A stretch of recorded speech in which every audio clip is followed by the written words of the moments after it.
আসসালামু আলাইকুম। আজকে আমি দেখাবো তেলের পিঠা সহজে কিভাবে তৈরি করতে হয়। তার জন্য আমি সমপরিমাণের আটা এবং চালের গুঁড়ো একটা পাত্রে নিয়ে নিয়েছি। আর অন্যদিকে এগুলোকে আমি ভালোভাবে মিশিয়ে নিলাম, সাথে লবণ দিয়ে নিয়েছিলাম হালকা পরিমাণ।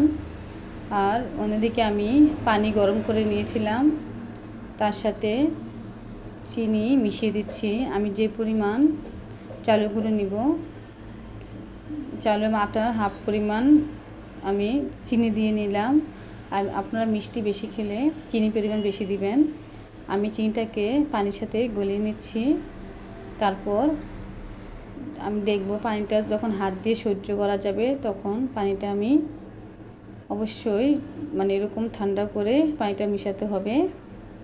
এটাকে আমি এখন চাল এবং আটার গুঁড়োর সাথে মিশিয়ে দিচ্ছি। আর আমি পানিটা অল্প অল্প পরিমাণে দিয়ে মিশাবো, যাতে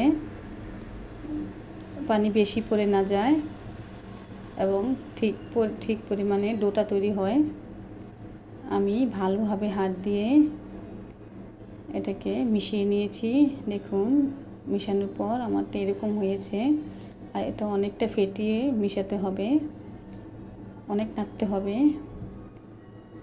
দেখুন, আমার পিঠা বানানোর জন্য ডোটা ঠিক পরিমাণে তৈরি হয়ে গিয়েছে। এটাকে আমি প্রায় 30 মিনিটের জন্য রেস্টে রেখে দিব। তারপর কড়াইয়ে তেল দিয়ে নিলাম।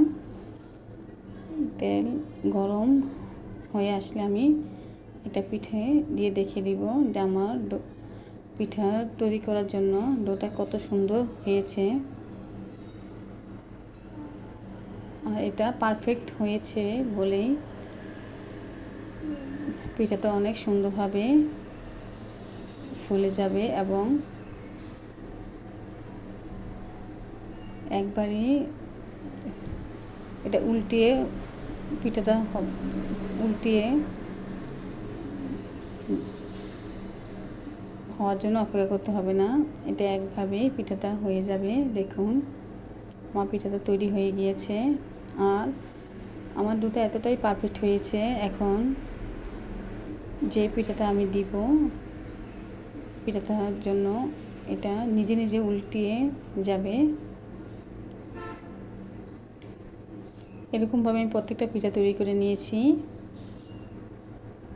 আর পিঠাটা খেতে অনেক সুস্বাদু এবং অনেক সফট হয়েছে।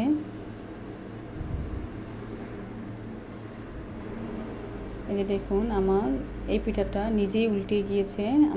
আমাকে উল্টানোর জন্য কোনো কিছু ব্যবহার করতে হয় নাই। নিজে নিজে উল্টিয়ে পিঠাটা পারফেক্টলি হয়ে যাচ্ছে। আর পিঠাটা অনেক সফট হয়। আপনারা এরকমভাবে তৈরি করে দেখতে পারেন। সবাই ভালো থাকবেন। আল্লাহ হাফিজ।